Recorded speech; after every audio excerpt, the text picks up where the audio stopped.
Good morning, everyone. We are all welcome to this insightful webinar that will be focusing on the topic demystifying the misconceptions around cloud security. My name is Paul, and I'll be the anchor of this great event that is proudly powered by Reliance Infosystems. While the webinar is ongoing, please feel free to drop your questions in the chat section of this event, and they will be duly responded to by our subject matter experts in due time. Before we delve into the core of this webinar today, I would like to do a quick introduction of the industry leader known as Reliance Infosystems. Who are we? Reliance Infosystems is a leading ICT organization, and we have our headquarters here in Lagos, and we have footprints in Abuja, Ghana, Botswana, and Kenya. Reliance Infosystems is a company that is passionate about assisting organizations to leverage technology in ways that gives them a much less competitive advantage in their industry. Now, we have something we operate by that we call our success outcome philosophy.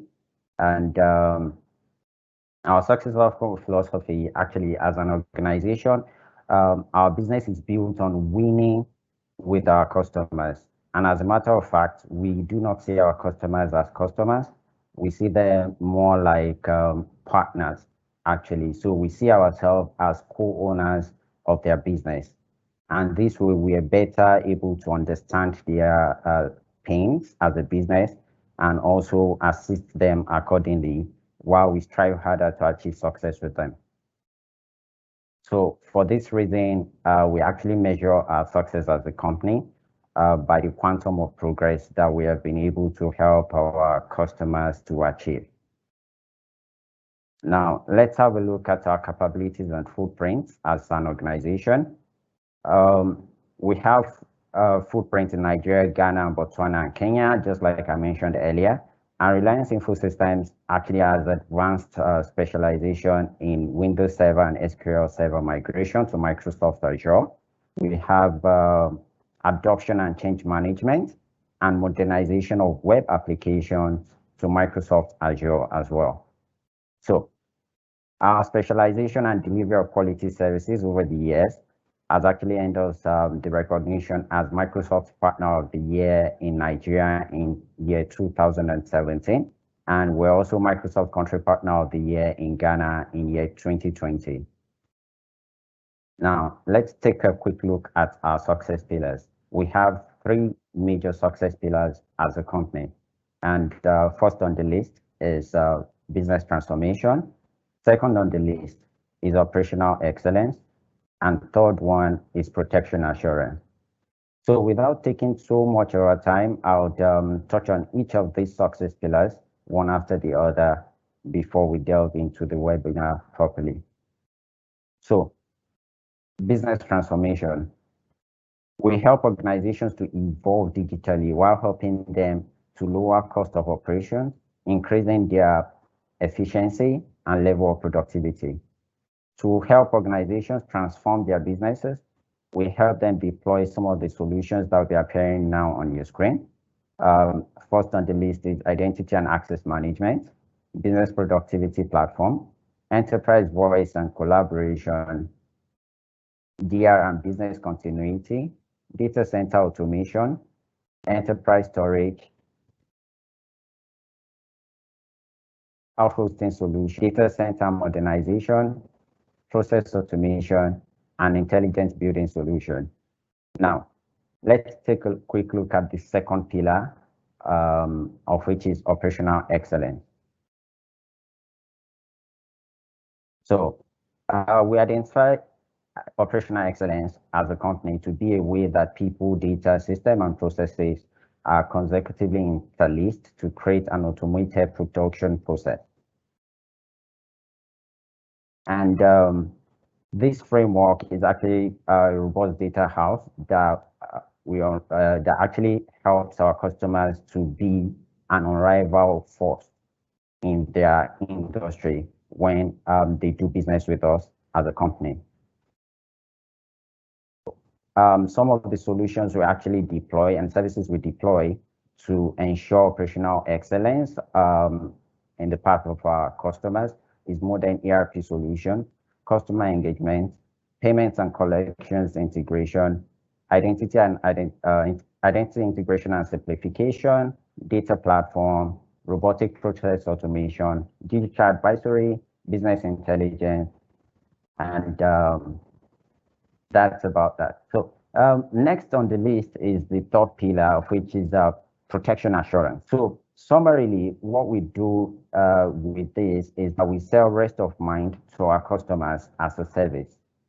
So selling rest of mind to our customers as a service actually enables them to be able to focus more on productivity and profitability while we ensure that their business is secured and threats are actually not getting through to them as a business. So to provide organizations with protection assurance, we deploy some of the following services and solutions: gateway protection, endpoint protection, governance and compliance, penetration testing, advanced threat protection, security audit, vulnerability assessment, and security intelligence. So that was a brief introduction of the industry leader known as Reliance Infosystems. And at this juncture, would be taking a dive into demystifying the misconceptions around cloud security properly. And this is to quickly bring to our notice again that while the webinar is ongoing, please feel free to drop your questions in the chat section of this event. And at this point, it is my pleasure to usher in the first speaker of the day in the person of Kennedy Lekete, a cloud solutions architect with Reliance Infosystems, to speak to us on cloud security fundamentals. Kennedy, the floor is yours. Thank you. Okay, thank you, Paul. Good morning, everyone. Once again, I want to welcome you to this amazing and insightful webinar. All right, so I will be speaking on demystifying the misconception around cloud security, myself and my colleague, Chus Okafo. So before that, let's look at the agenda for this webinar. Okay, so what we'll be talking about. So we're going to be talking about the introduction, the whole cloud concept, how Microsoft has structured their platform and what's in place for you, and how they have also taken some extra measures to secure their environment or their infrastructures and data centers as well, right? So then there are certain questions I want to ask or that I want to put in your minds as we go on with this webinar. And the first is, can the cloud be more secure than on-premises? Okay, can the cloud be more secure than on-premises? So what you think about that? All right, so the second would be, what technical and operational safeguards are in place? Okay, so what technical and operational safeguards are in place? What has Microsoft put in place to ensure that your workloads are secure and to ensure that their infrastructure are as well secure? Okay, so having said this, all right, so what can I do to further ensure the security of my cloud deployments? So what can you do to further ensure that your workloads in the cloud is also secure? All right, so because the truth is, whether your data is hosted or stored in the cloud or on-premise, you still need to apply some extra measures of security to ensure that your data are not corrupted or unwanted access. And when we talk about security, it's not just about hackers, gaining access to those your critical data in the cloud. It could be human error as well. So those are one of the factors that could also be identified as why you need some sort of a plan, okay, a security plan or a backup plan to ensure that your workload is safeguarded in the cloud as well, right? So then the last is, where is my data and who can access it? So where is your data and who can access it? So having said all of this, let's quickly dive into the introduction. What is Azure? All right, so I believe that this is no news anymore. The majority of us already know Microsoft Azure. We already know that Microsoft Azure is a Microsoft cloud computing platform, yes. And while some are still new to the cloud, they're still trying to get hold of the cloud, to understand what's it's in for them in the cloud and what the cloud is all about, all right? Because not everyone has gone digital. Some are still using their traditional infrastructure, traditional way of doing things. So what is Azure? All right, so Azure is a suite of cloud services, okay, that is made up of different services. You know, it could be third-party applications, your compute, your networking, your storage, all right, your security, identity, your serverless computing, like your web apps, you know, databases, machine learning, AI, you know, and other sort of services that you can find in the cloud. So these services are known, no matter what you currently have, or no matter what you're doing within your environment, okay, these services can be integrated in the cloud. The cloud is an ecosystem that is open to actually host whatever kind of services you're actually using in your environment as of today. Okay, so having said this, okay, so let's talk about, can the cloud be more secure than your on-premise?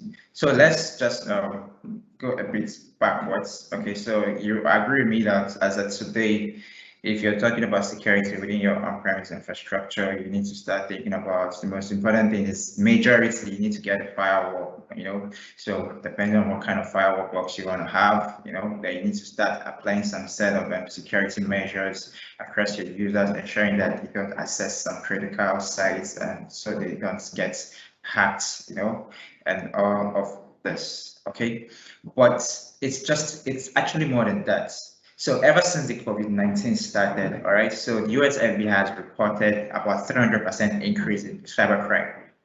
Okay, and every day I can tell you for free that cybercrime keeps on evolving, that there has been a massive increase in cyber threats. Every day there are new and emerging threats coming out in the market. So how are you trying to ensure that as this threat emerge, and your workloads or your traditional environment is also capable of, you know, withstanding these new threats, these trending threats? You need to have a system in place that can help you to ensure that these trending threats can also withstand these threats. Okay, so having said this now, I can also tell you that lately, ever since this pandemic started, this COVID-19, all right, so there has been a report, statistics have shown that there have been about 12,376 COVID-19 related scams worldwide. So this is no brainer anymore. So you need to have a security measure in place, something that is growing by the day, that is able to learn from the trending threats. All right, because as users are beginning to work from home, as users are beginning to actually, there's a need. As organizations are beginning to go digital, there is a need for users, okay, to be able to know how to, or there should be security measures to help users, you know, protect them from the trending threats up to date, because it's actually vulnerable for users because they are beginning to access critical data using their own personal network from their own home network and no longer the organization network. So there is a need for you to have a security in place that can help you withstand these trending threats. Okay, so let's take a look at technology trends. All right, so initially, there are three major drivers why anybody would want to choose the cloud. Okay, so when we talk about cloud adoption, all right, so you're talking about agility. You're talking about the time it takes to actually provision your production environment in the cloud compared to your on-premise. Your on-premise, it takes about weeks, months, you know, to have a fully set up data center, months to have a fully set up data center. But in the cloud, all you need is just a week or weeks, okay? In less than a week or in 2 weeks, you should be done. You know, whatever kind of complexity of your environment, no matter how complex your environment is, you can set it up. It's easy to set up. Okay, another thing the cloud offers you is scale. Okay, so imagine you have an application that has about 3,000 or more users accessing that application, and you have customers accessing that application.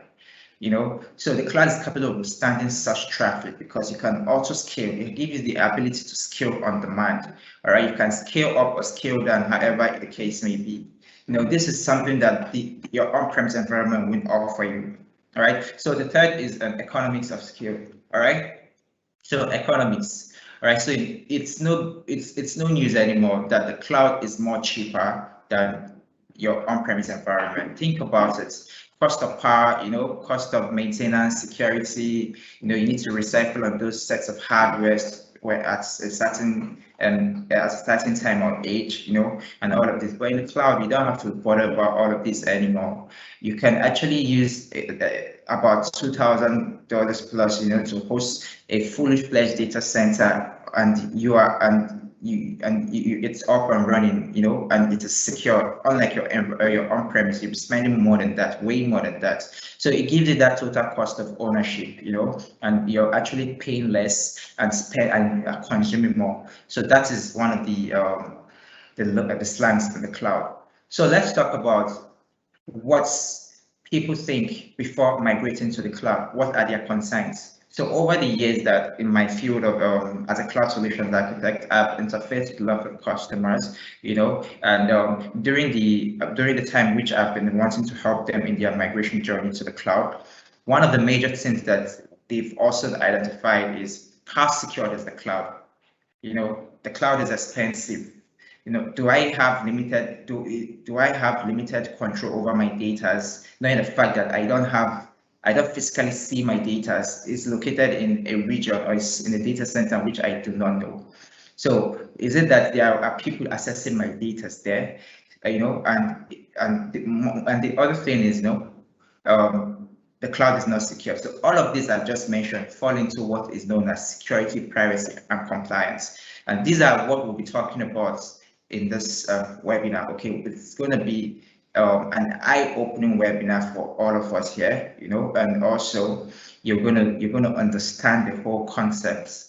Okay, so now after the cloud migration, what's in for you? So I can tell you for free that 94% of people who have moved their workloads to the cloud also realized that the cloud is more secure, and it has also, they benefited from it. They have seen that it's even less expensive, it's less expensive, and also they have unlimited control to their data. So they have seen this and they are going to benefit from the cloud.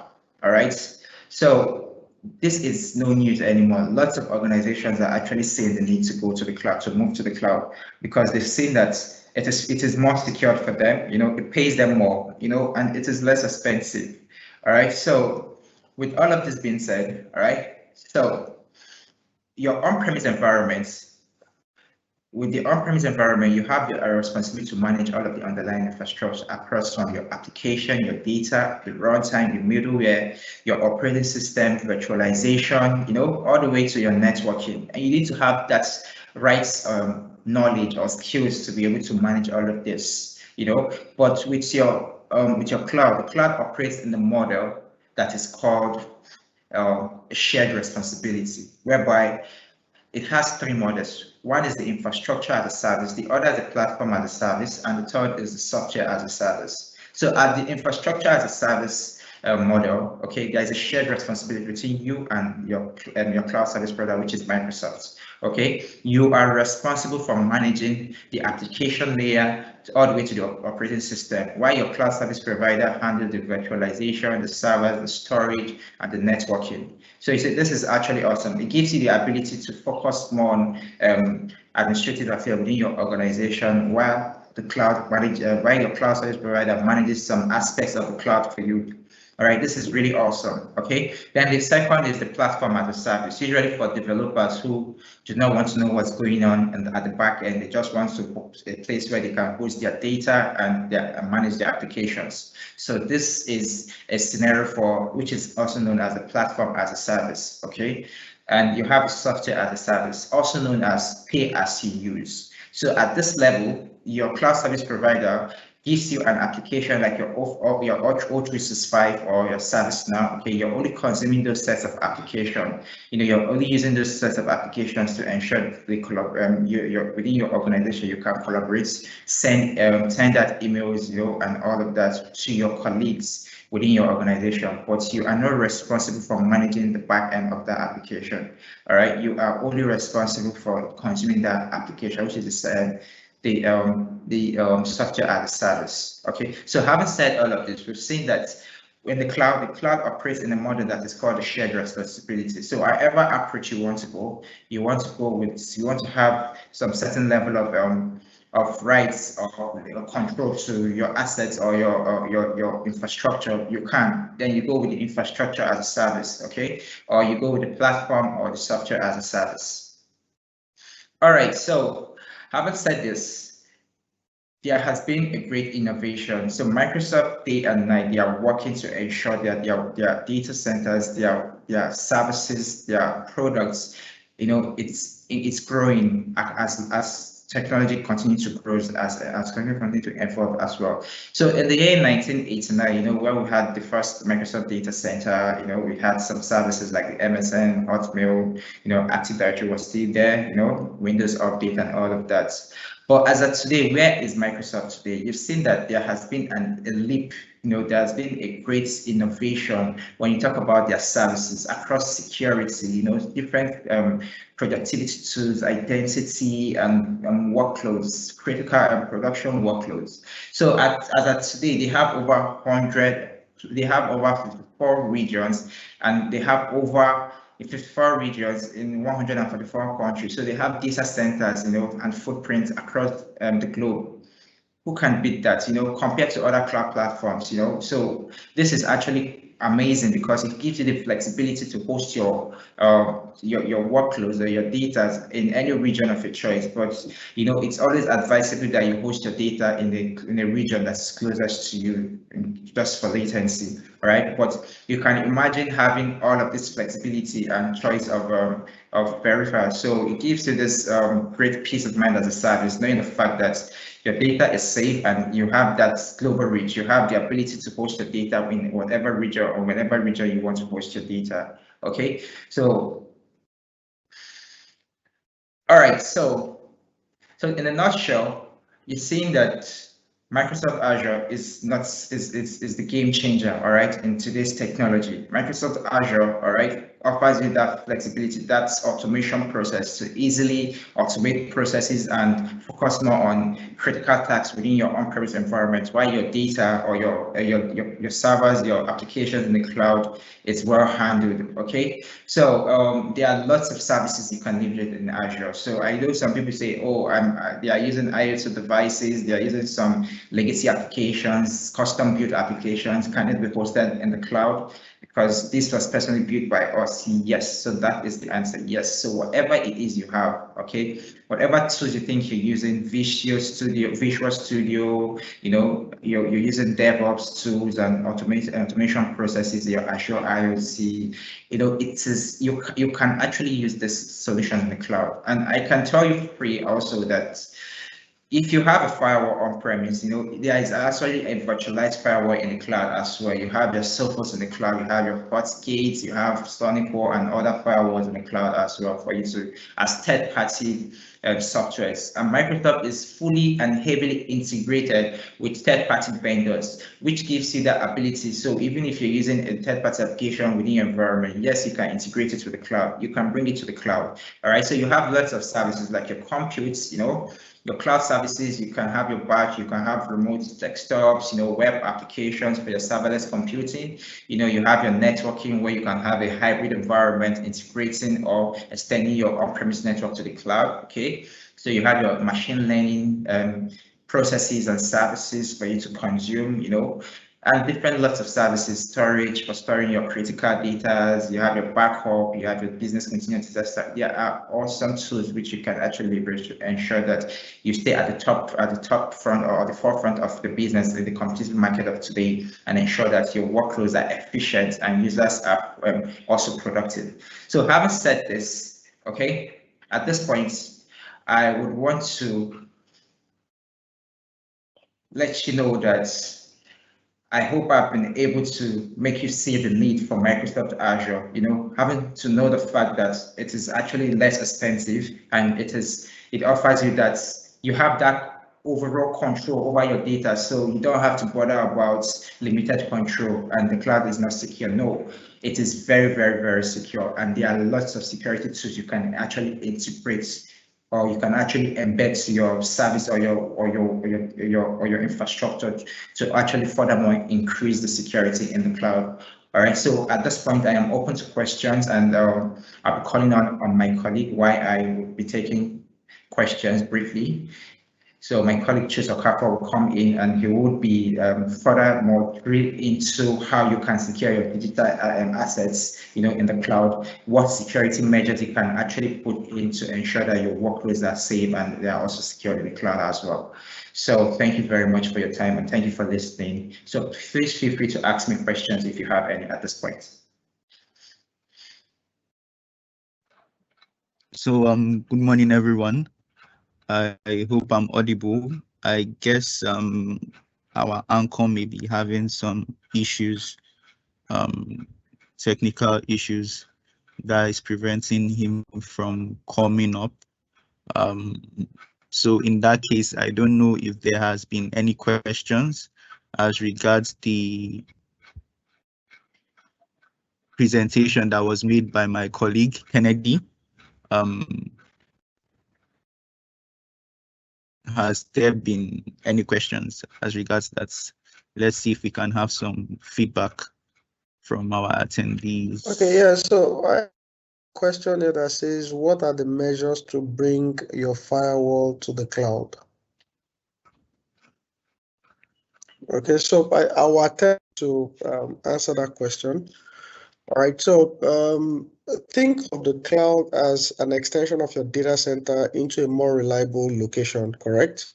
So many times, a lot of organizations stand setting firewalls.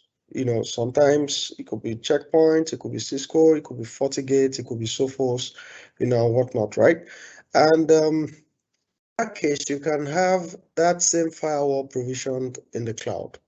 Okay, so it's now a question of what size of virtual machine do you require to power to this firewall.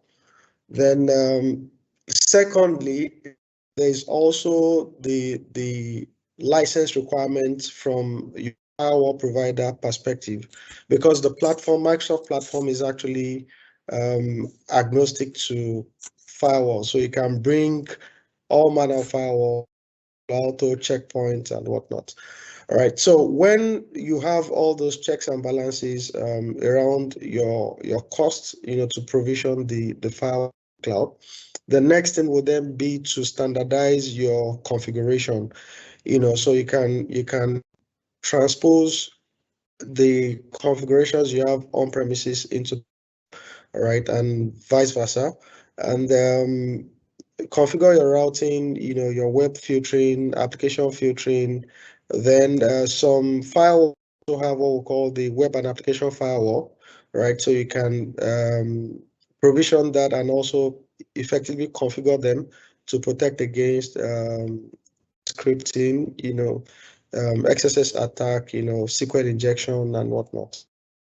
Yeah, so I think that should answer the question. So yes, you can bring whatever type of firewall you use on premises into the cloud in a virtual form, and they are called virtual appliances. Thank you. So Chooks, I think you can now. Okay, so I'm currently sharing my screen. I don't know if it's center, if it's what is in focus. Can everyone see my screen, please? Absolutely, absolutely. Okay, so I'll be talking about the technical and operational safeguards that we have put in place, as cloud partners and also in partnership with Microsoft, to make sure that you can basically have the security that you need whilst you're on the cloud. Obviously, I guess we all enjoyed the presentation by my colleague, Kennedy. He spoke a lot about our good partners, Microsoft, and the different things that we have actually put in place on that end, to make sure that our customers can be secure, not just, gaining the benefits of the cloud, but also taking note of the fears that they have for actually moving on to the cloud, and creating solutions that can actually help them cope with actually being on the cloud and making use of the cloud in the proper manner, and also replicating the security posture that they might have on premise onto the cloud, and even taking advantage of the large resources, the large amount of resources that a company like Microsoft can have access to actually benefit our customers to make their cloud posture more secure than their on-premise posture. So without further ado, I shall be moving on to actually going through these security capabilities that you have access to when you partner with us and you move on to Microsoft's cloud platform. So there are 4 concepts here that I think are very, very important, or I would say generally speaking, are very important when it comes to securing your posture, whether on the cloud or on premise, right? You have the concept of visibility, contextuality, experience, and expertise. Now, when we talk about visibility and contextuality, we're talking about how do you engage your resources, right? How much access do you have to your resources? Who has access to your resources within your organization? What do you control within those resources, and who has control? One thing that is very consistent with the concept of, securing your assets anywhere, whether on cloud or on premise, is the notion of control. A lot of times you have a lot of large organizations that have very siloed infrastructure that maybe was set up by different people. So the level of control between the different amounts of resources or the different segments of resources have become intertwined and confusing, and no one person actually knows everything about what is going on within the organization in terms of their resources. So organizations like that are usually the ones that are easily taken advantage of by cyber criminals, because before they can realize anything is going on, the cyber criminals have used maybe a particular exploit or something to get in. And because they don't have an overarching ability to see what's going on within their environment, the cyber criminal can basically take advantage of them and take advantage basically of their lack of visibility. So that is where visibility comes into play. So if you can all see my screen over here, you can see the different levels through which Microsoft can enable you, whilst on the cloud, have visibility for whatever you have on your environment. Then we go into the notion of context. Obviously, we cannot talk about security without telling you how we can actually give you what we claim we can give you, right? If we are boasting about all these things, all these resources that we can enable you use on the cloud, we have to give a context to how we work those resources, basically, how we can create these resources and how these resources actually have the power to give you the amount of security that we claim they can give you on the cloud. So being as large as Microsoft is,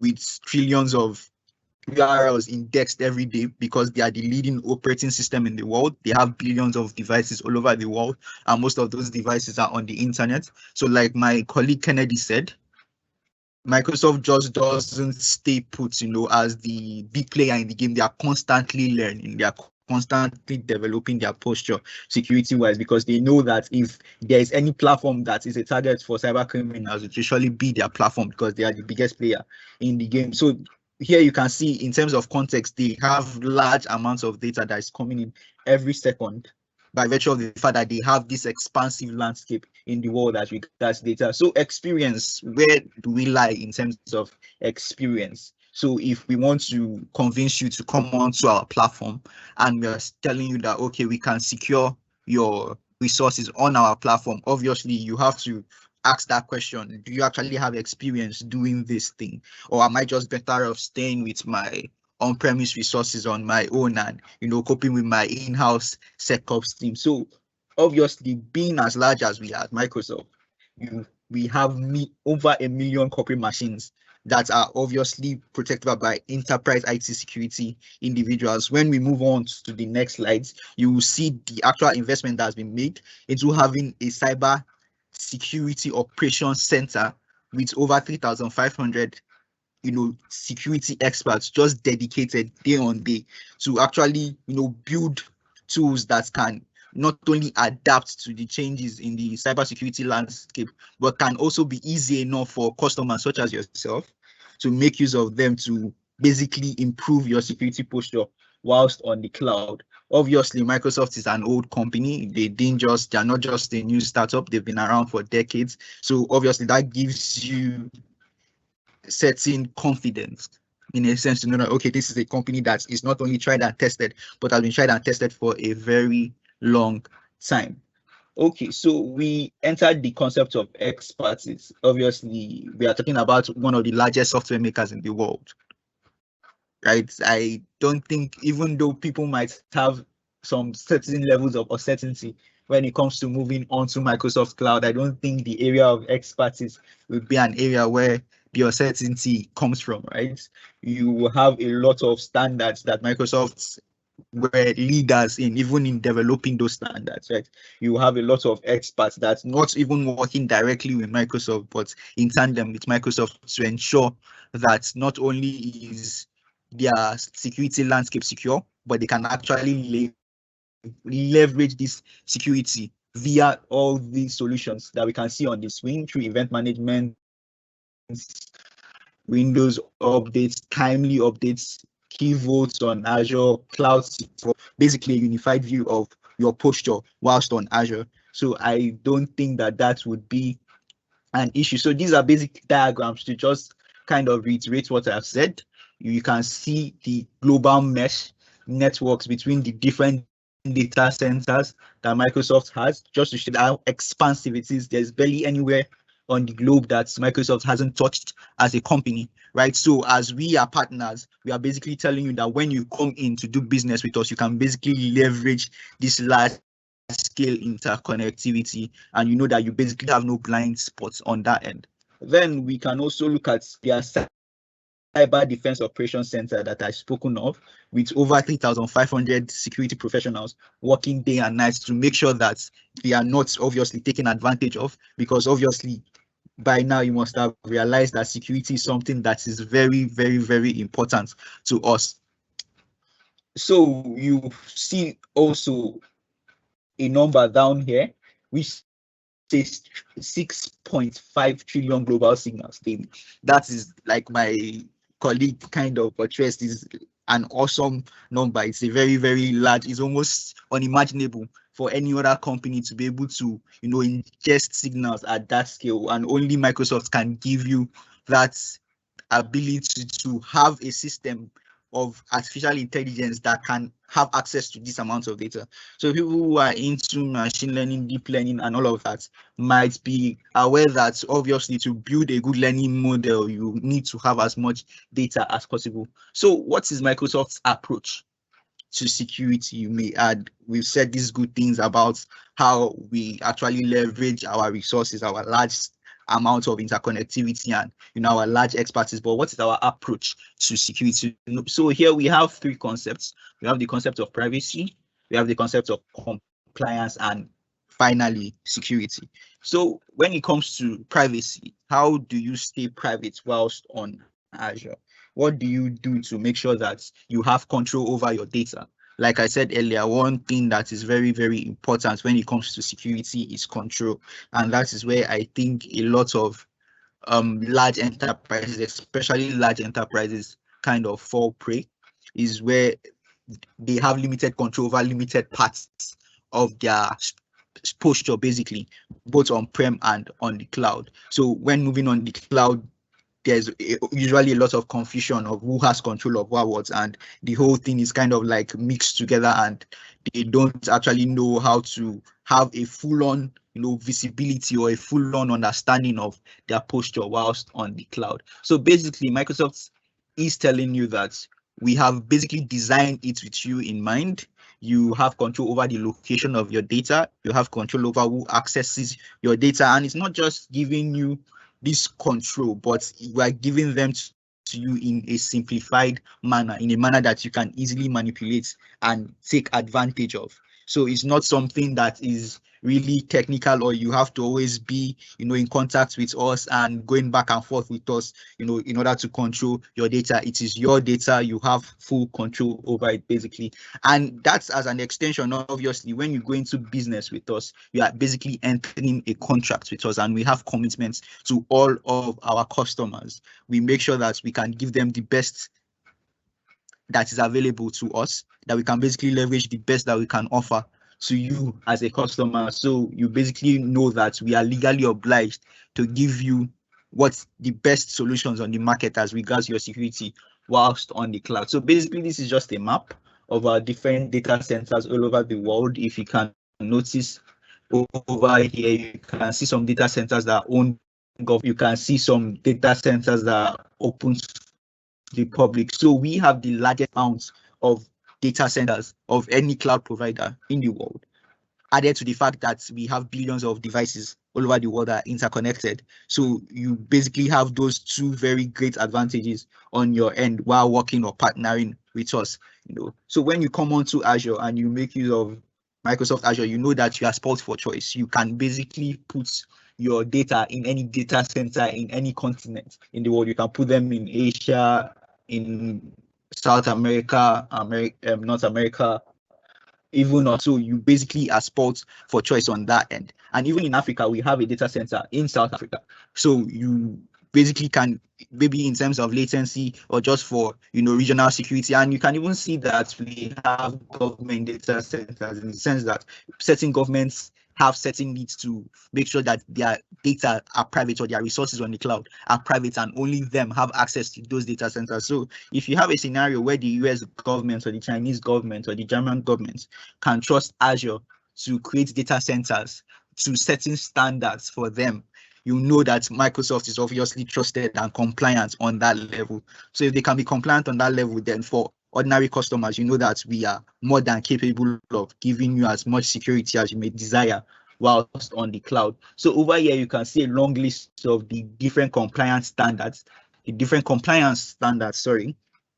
that we have attained over the years, some of which we have even been part of, the background, working together with the companies involved to create these standards, to make sure that the cyberspace is obviously secure, to make sure that there are no opportunities for customers like yourself to fall prey to cyber criminals. So the question that you might also now have at this end is, how can I further ensure the security of my cloud deployment? So now I'm moving on to the cloud, right? How do I make sure that on my own end, what can I do? The same way I, leverage my security on premise, what can I do on the cloud to make sure that I am not caught off guard moving to this new platform? So I will be talking about things that you can do, and I will be talking about the tools that we have put in place to make sure that this security posture that you are trying to ensure whilst on the cloud would be very easy and very seamless. And you can basically not only replicate what you have on premise, but also actually make it better by virtue of the fact that you are part of Microsoft's cloud platform. So over here, we see a grid that basically gives you the concepts when it comes to your defense, how you basically defend your resources, whether on premise or on the cloud. You have your key management, you have your firewalls, you have your direct denial of service attack protections. I'm sure some of you might obviously be conversant with some of these concepts, from encryption to multi-factor authentication. So we are also telling you that we too are conversant with these concepts, and we can actually take them a step further, because now not only are you having these concepts, but you can also bring ISVs on board onto the cloud. So you are not bound to only using Microsoft services whilst on the cloud. You can bring in these partners that we have actually partnered with, from FortiGate, like my colleague said, to Sophos, to basically most of the popular ISVs as regards security on any level. You can actually bring them on board, and then we can actually leverage to you, our CM solution that you can actually use to actually have oversight over your posture on the cloud. Now, talking about your control over your data and steps you can actually take to protect your data in terms of access, and like I said earlier, control over said data on the cloud. One very important thing to take note of, or one very important aspect of actually protecting your data, is making use of encryption for your virtual disks and for your storage, right? That is something that you might already be conversant with on-prem. So even on the cloud too, we don't play with our encryption, whether at rest or in transit. So there is no opening basically for cyber criminals to actually take advantage of your data. So this comes into play when there is some manhandling of your data. Maybe something goes wrong and maybe somebody physically breaches the data center, which is almost impossible. But even on that aspect, we've gone far and way beyond ourselves to even provide encryption for the data. So if you are getting in data from Azure directly into your data center, into your hard drives, or into whatever storage mediums you might be using in your organization, whilst that data is at rest, that data is encrypted, and it can only be decrypted with the keys that only you are privy to. And so these keys obviously are advised to be not to be put in GitHub. You don't put your keys in an open source medium like GitHub. Obviously, maybe you have keys that are related to apps that you are developing, you put them in your source code. No, that is very wrong. You have to make use of the key vaults. So you can think of the key vaults kind of like the way you have your bank vaults, where you store your precious goods, your gold bars, your jewelry, your money, basically. So this has been created by Microsoft to basically store the secrets that you might have as regards to your work over the cloud. Then there's another thing that obviously we've set in place to make sure that you have granular control. Obviously, one concept I've been hitting constantly when talking about security whilst on the cloud is control. You want to have control, total control over your data, because that's how you can ensure total security. So we have something called the shared access signature. So when you have a situation where maybe you have an outsider coming into your company and they need to access certain amount of data, you can basically use this to give them access. It's basically almost a code, like it's called a signature. Basically, you can give it to them to access this data within your storage for a particular amount of time and for a particular level. So they cannot go beyond what you've mandated for them to actually access, and they cannot access beyond the time that you're giving them to actually access said data. So with that, you basically have a system where you actually have control over everything that is going on data-wise within your environment. Then over here, we have the different, this is basically a diagram that has different mediums through which obviously data is coming into your system, from your databases to your applications to your compute resources with like your virtual machines and all of that. And then you have your key certificates that obviously encrypts this data, and obviously you need these keys to decrypt data that have been encrypted at rest, right? So to just simplify, this is basically the key you use to unlock the encryption. And basically they are showing you that you can basically store, or you can aggregate all these keys, put them together and leave them in what we call the Azure key vault, which is basically a vault on the cloud that has been created for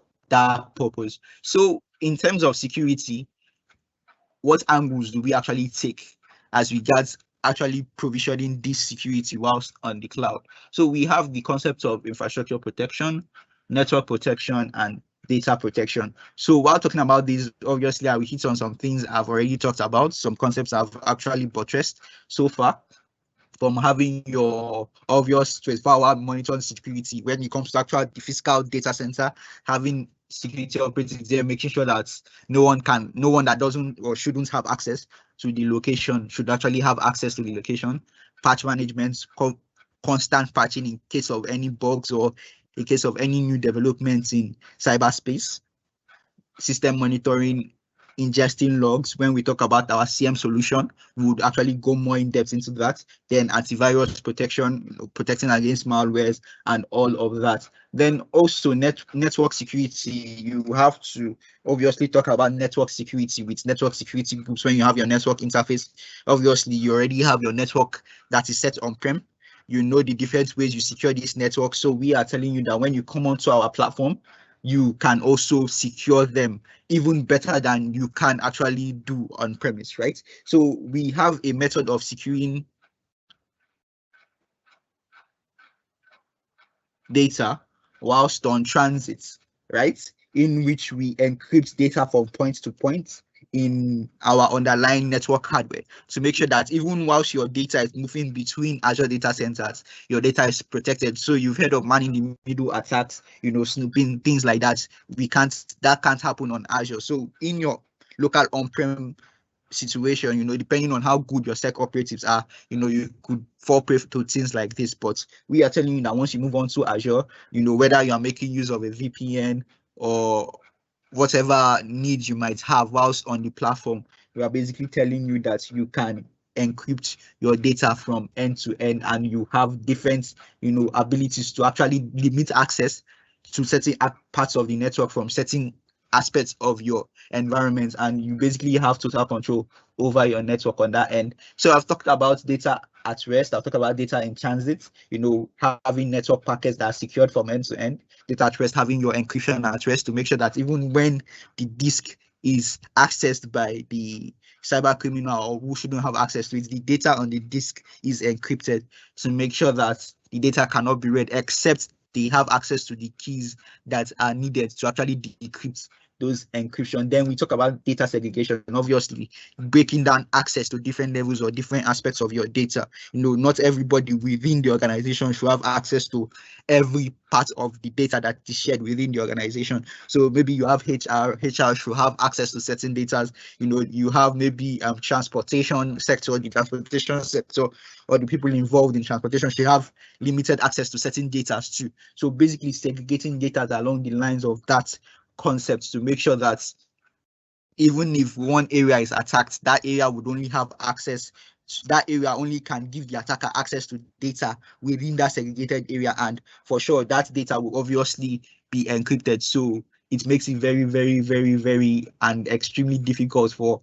any cyber criminal that has even gotten, maybe by some weird stroke of luck, gotten the ability to actually access the data to make use of said data. So here are some other things that you can actually do to protect your workloads against the evolving attacks from these cyber criminals.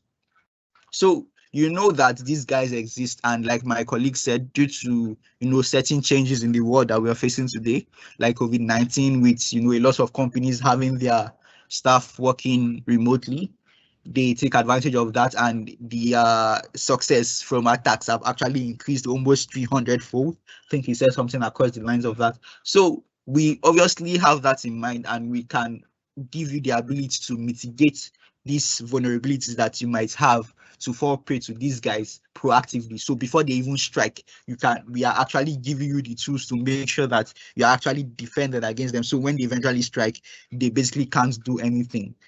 So we give you relevant security updates. I'm sure a lot of you might be conversant with Windows Defender on your private PC. So it's something similar to that. You can basically you can basically extrapolate that concept into the cloud, where you basically have a system where your security system on Microsoft's cloud is constantly being updated and constantly being involved with what is in place when it comes to cybersecurity in the net today. Obviously, you have to reduce the surface of attack. I think when I talked about data segregation, limiting access, also when it comes to certain ports that you operate with, maybe when you have your remote desktop protocols or you are, logging into systems, there are certain ports that we advise that you leave closed, because those ports might be open to certain aspects of the public net that could be, taken advantage of by different criminals or anybody that might just want to snoop and get into. So we basically make sure that your setup on that end is hermetic and close to any form of penetration. Then we have obviously the ability to detect threats early and faster than anyone else. We have our large backbone of AI, talking about our CM solution. That's our security information and event management solution known as Azure Sentinel, that can basically give you an overview of your entire security posture, your entire environment, and ingest logs from every aspect of your environment in order to give you secure analysis of what is actually going on within your environment, to give you that advantage over the cyber criminals when it comes to actually responding to threats in time. So what is the backbone of this AI and this security events and information management system I'm talking about? So over here, obviously, being as big as we are, we have billions of devices all over the world. We scan billions of threats each month. We scan hundreds of billions of monthly authentications within our devices that are widespread all over the world, like I said. And obviously, billions of threats are analyzed daily. So like I said earlier, with deep learning, with AI, with machine learning, obviously data is paramount. It's basically seen as a branch of data analytics, big data and all of that. So we're basically telling you that on that end, there is no one better than us, with the expertise and the time we've actually had to breed this AI system. It is basically a huge boon for your sec operatives on that end. So here you basically have a diagram coming in from your different points of which you can be maybe vulnerable in your environment, from the identity point, from access to your devices, to your network, to your infrastructure, to the data that is actually going in through your environment. So, and then we have our CM solution here, basically taking in logs from every aspect to ensure you have threat protection in your posture whilst on the cloud. So here I shall be talking further on our CM solution, which is known as Azure Sentinel.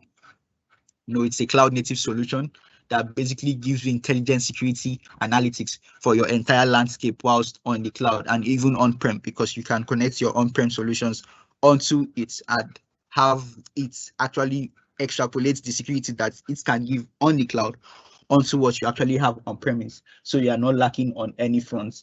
So over here we have a diagram where you have your aspects that basically summarize Azure Sentinel as a solution. So here you have your data collection, you have your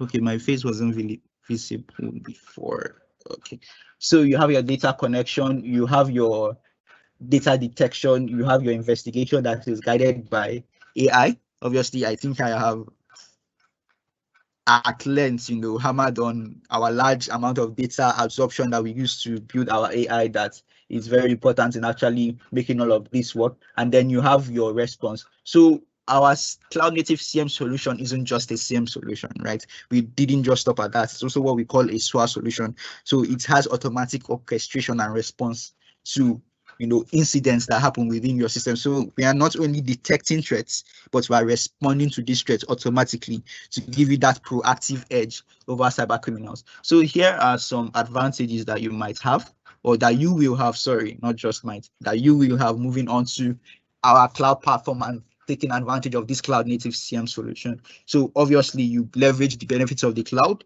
like my colleague spoke on. You have limitless availability, elasticity with cloud speed and scale.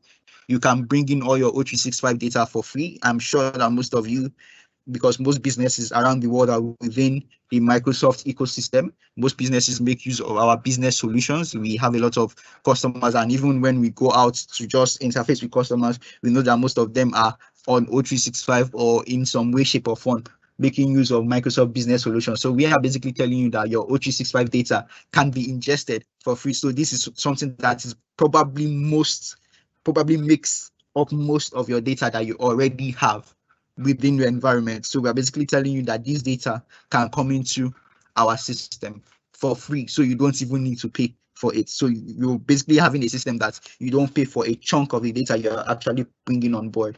Then obviously it wouldn't be a good system if the integration with your existing tools aren't efficient enough.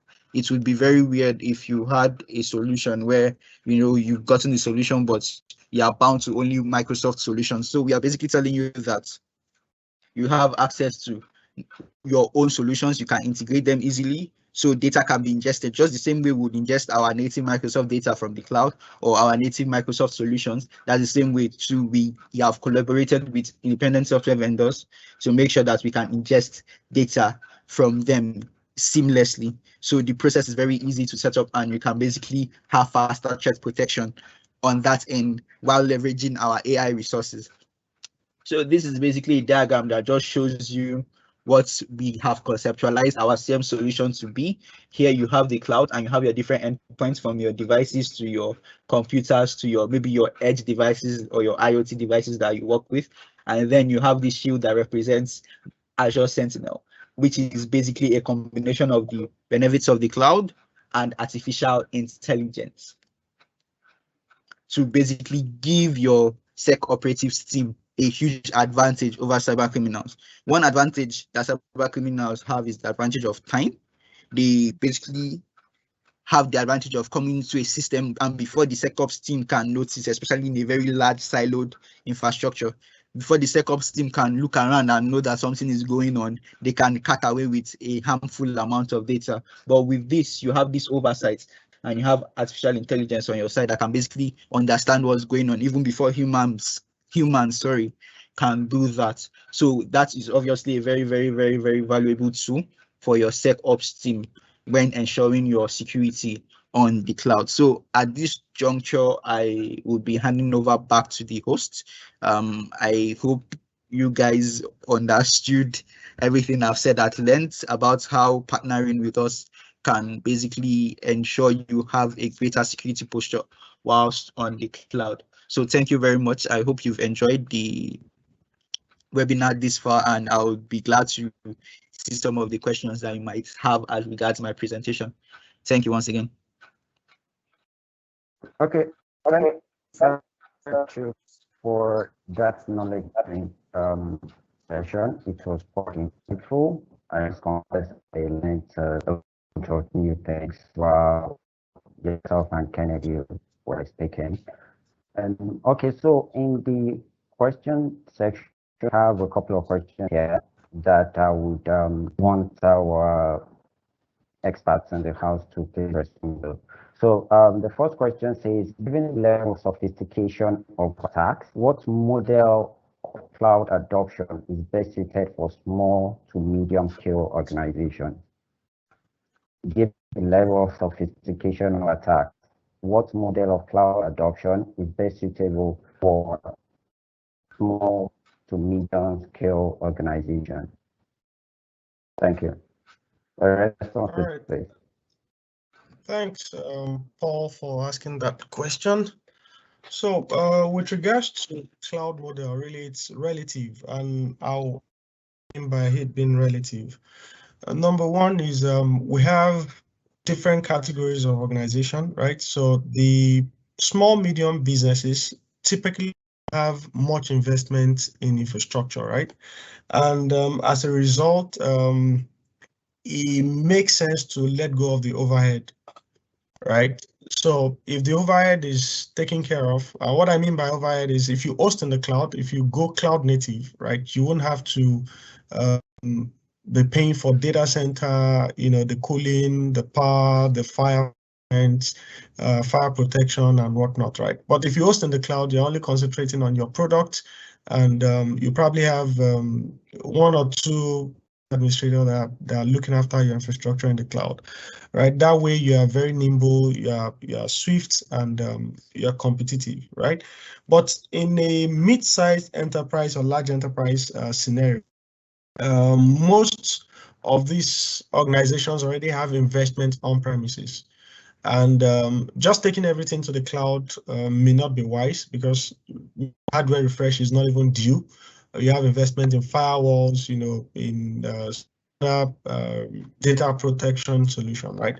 So hybrid model is actually in that regard, right? So you move certain things to the cloud, things that you need to be highly available, applications that customers need to really access, ASAP and all of that. If you don't want to put your database in the cloud, it's fine. You can keep it on premises, extend your data center into the cloud, have some hybrid connectivity, securely connect, and your business is agile. Your IT operations remain agile while you still have certain investment on premises.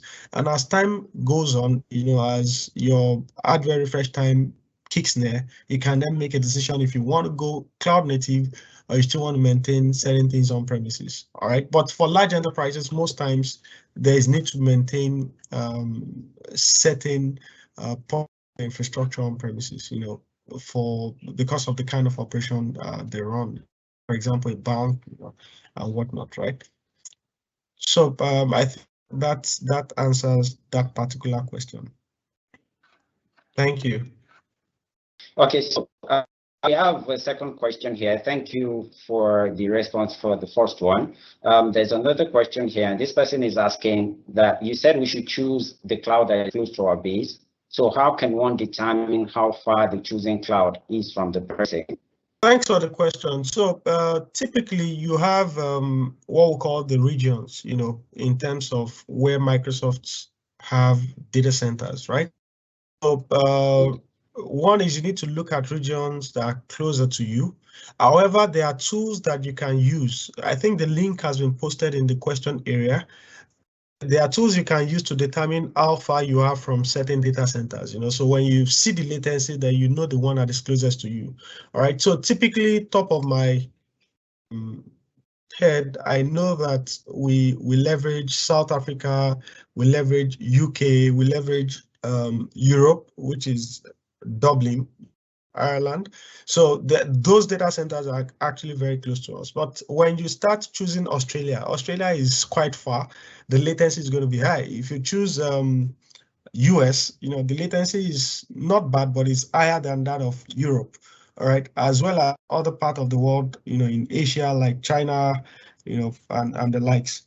So you can tool to determine your latency, then choose what data center best your location.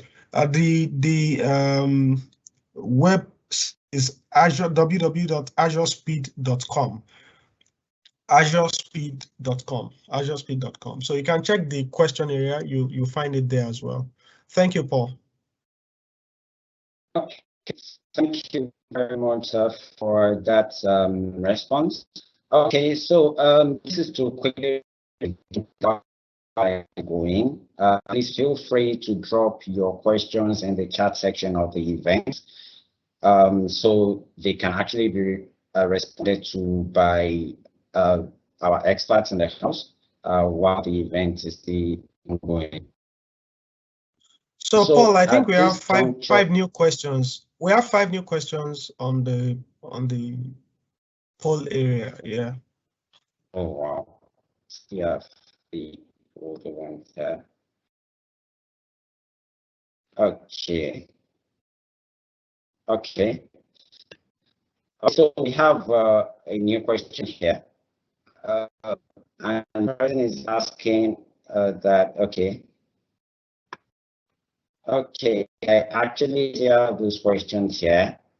Okay, so I'd like to proceed first with more detail or more education about hybrid infrastructure, and Mr. Olawale will be helping us with that hybrid cloud security, basically. So to need more insight into that, I know that Kennedy and Chooks touched on this briefly while discussing. However, I would appreciate Mr. Olawale also giving us more insight into hybrid cloud security. Mr. Olawale, could you please okay. Firstly, yeah, thank you, Paul. Thank you, Paul. So I'll just talk briefly about that. Some interesting questions there, which I think we should treat. But let me just quickly drop in some thoughts on hybrid security. Like the question that the attendee asked around what model of cloud should one adopt and all of that. But this just delves more into the security part. Now for hybrid security, it tells me that you run hybrid cloud model. You have some workloads in the cloud and you have some on-premise, correct? And in that case, you need to ensure that you have airtight security across the 2 clouds. Okay, so I want to also assume that many of us have what we call mission workloads in the cloud, and we also have mission critical workloads on premises. Now, you can't compromise on your security solutions and in the cloud, and make on premises airtight, as well as vice versa. All right, so it's important that your security, you need to standardize on your security framework across the 2 cloud. All right, so like someone mentioned earlier, how you can bring your firewall into the cloud. So if you already standardized on the type of firewall on premises, maybe your Checkpoint or FortiGate or Sophos XG, you can actually take the same to the cloud. All right, so it's always advisable that you standardize, have the same firewall in the cloud. When the firewall is hosted in the cloud, ensure that your configurations are also right? In terms of your routing, the traffic you are allowing, the one denying, your web filtering, application filtering.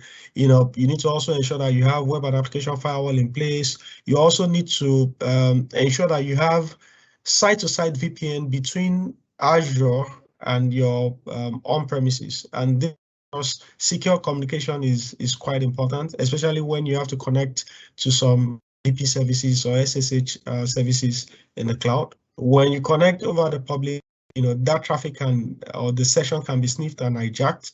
You know, you can experience brute force and whatnot.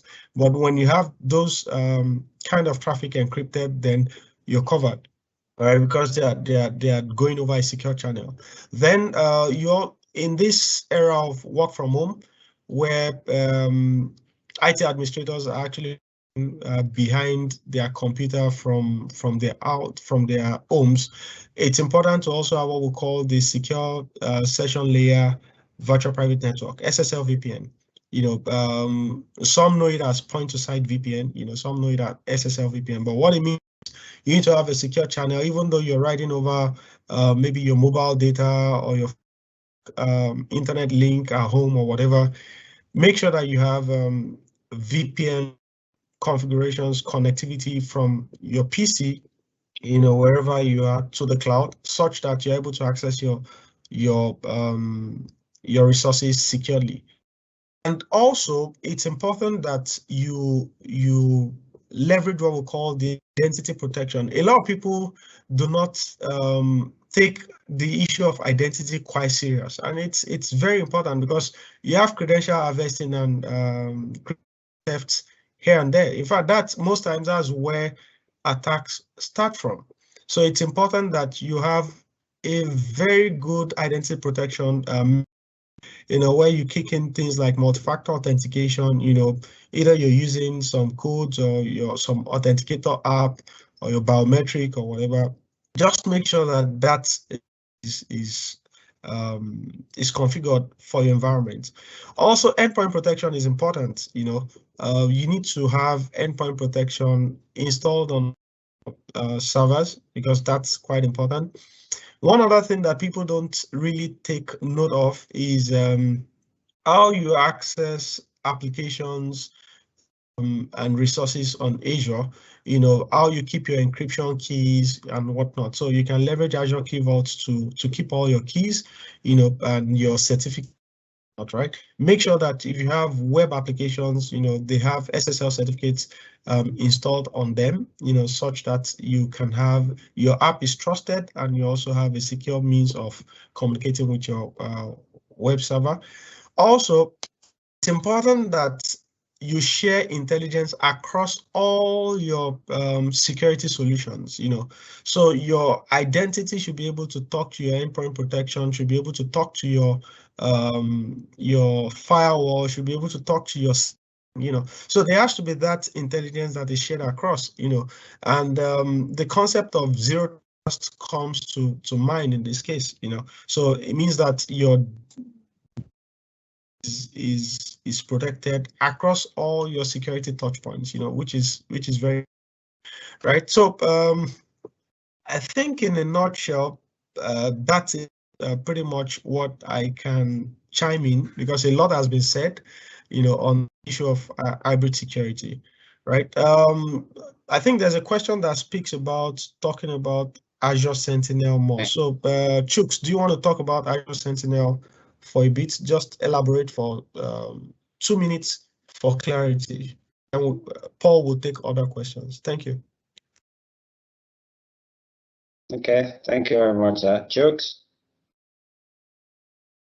Okay, so there's a question as regards Sentinel, or should I just generally speak on it as a CM solution?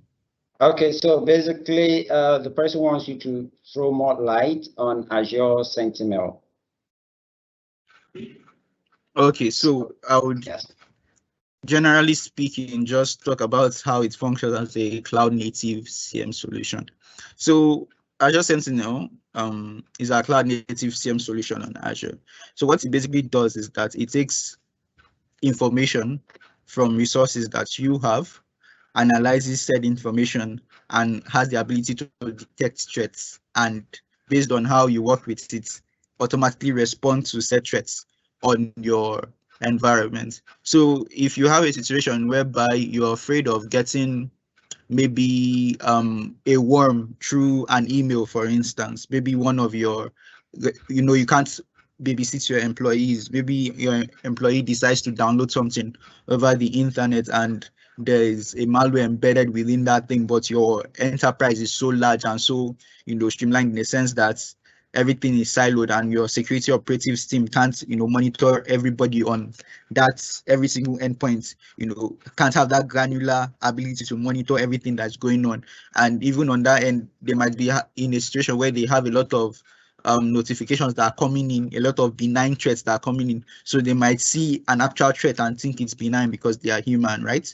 But with this AI system and this information event management security system, having logs aggregated like that, they basically have an AI system on top of that that can actually know what's going on within these logs and give you useful information via those logs. So basically, they interface with your SecOps team and tell your SecOps team, okay, look into this place. There might be something, threatening in this particular email, and they can basically trace the email to the particular endpoint or the particular user, and know what's going on there. So basically, it's a CM solution. I don't know if you're conversant with other CM solutions like Splunk that basically does almost the same thing, but the benefits or where Azure Sentinel actually makes sense is the fact that you have a system whereby you have AI that is integrated with it, and it is cloud native, so it leverages all the benefits of the cloud. You can access it from anywhere in the world. You can increase the scale, automatically based on your need. So as your enterprise grows and you bring in more endpoints or more points of ingestion, you can basically increase the scale of your CM solution. Meanwhile, if you were having like an on-prem actual physical box that you were leveraging, you would have to actually go out and buy a new one, create a new, do all of those things. But with Azure Sentinel, the fact that it's cloud native, gives you all that benefit of the cloud. I don't know if I try to make this summary as short and as simple as possible. I don't know if you got anything from that. Okay, thank you, Chooks. I think that summary is well put together. And if there are further questions on the same thing, the person who asked that question asked anonymously, and the person should please drop the follow-up question to that in the Q&A section of this event if you need any further clarification on what Chooks just spoke about now. Okay, moving on. Okay, I can see here, okay, someone is asking for the slides and recordings of this webinar. Okay, so I'm glad to inform us all that we'll be sending this across to attendees of this event. You'll be getting this via email, and you're going to be getting a link as well to our feedback form. We urge you to please fill the feedback form as you get the materials as well from this event. Okay, moving on to the next question that we have here. Someone is asking that how is Azure with the AI support able to predict future attack in future? Have you successfully tested your system with details of previous attacks to be able to predict new possible cyber attacks? So basically, the person is trying to know if we have tested our systems with details of previous attacks to be able to predict possible attacks in the future using our AI support. Okay. So, thank you, Paul. So I'll attempt to answer that question, right? So one of the things that Chooks mentioned while he was making his presentation is how that Microsoft is a globally accepted cloud infrastructure platform across different governments, across different regions. All right. Reason why I'm going back to that is to lay some background to certain things I'm going to be saying, right? So for you to be able to host data center for German government, for US government, for European government. You have to go through some rigorous exercises in terms of how airtight your infrastructure is. That's one. Then secondly, these infrastructures are usually audited by third parties. Then thirdly, you can also conduct what we call the penetration testing independently. However, you have to apply for it. All right. I'll try to get the website before the end of the webinar and post it here so you can go through it. You have to apply, send some applications to Microsoft, and they'll grant you audience to conduct penetration testing and whatnot. On top of that, Chooks and Kennedy also mentioned how that Microsoft spends $1 billion annually on security. That's huge, and there are 3,500 security experts in Microsoft's Technology Center, the Security Operations Center, where, they are consistently, improving on security products. And in terms of predictability, the AI is embedded into all Microsoft tools. Chooks mentioned how that you can even onboard your own machine learning Azure Sentinel, for your SIEM and SOAR solution. But in terms of endpoint security, there's endpoint detection and response, in terms of identity protection, so all of these are correlated. The security teams do proactive attack. All right, so we have the blue team and the red team. The red team are supposed to be the bad guys, and the blue team are supposed to be protecting the data, the data asset, to ensure that the red team is not able to right. So they conduct periodic, they simulate attacks using the intelligence gathered, from attacks that had previously been seen, and based on what the AI mechanism has also detected, or predicted. All right, then they simulate all of that, improve the security product, and that's why you have all these products being improved day in, day out. All right, and if you check the Gartner quadrants, you find lead in the leaders quadrants for security. All right, that's because there's a lot of investment that goes into that. Okay, and in terms of bringing this home into our own infrastructure, I mean our own various infrastructures, right? When you put your infrastructures into place and you have security measures across them, it's important that you test. All right, it's important that you do some vulnerability assessment, you do some penetration testing to understand pose and all of that. There are also tools that can help you check your posture on Azure, right?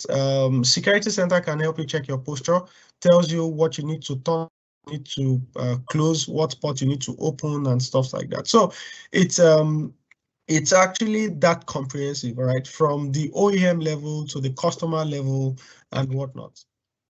Thank you. Okay, Paul, thank you. are there other questions?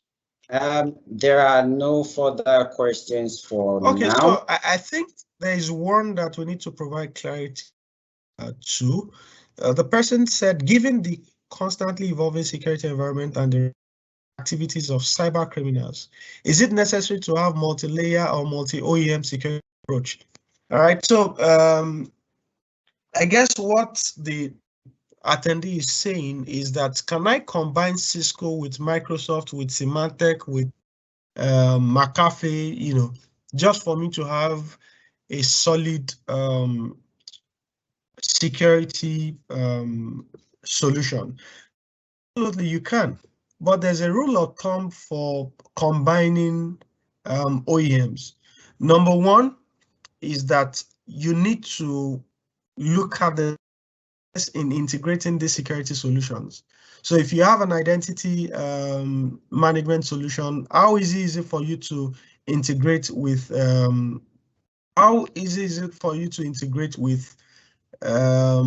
endpoint or your firewall and whatnot? Now, if you have a firewall and you have endpoint protection, how well can you integrate the two? So you need to look at seamlessness in integration. Then this intelligence, are they able to share intelligence across these solutions? Okay. Then it also comes to how that you have a robust solution to cater for your need across identity, across data protection, network protection, WAF, CM, SOA. So you need to look at all those things holistically. But yes, you can combine multiple security solutions. You just need to ensure that there is seamless integration.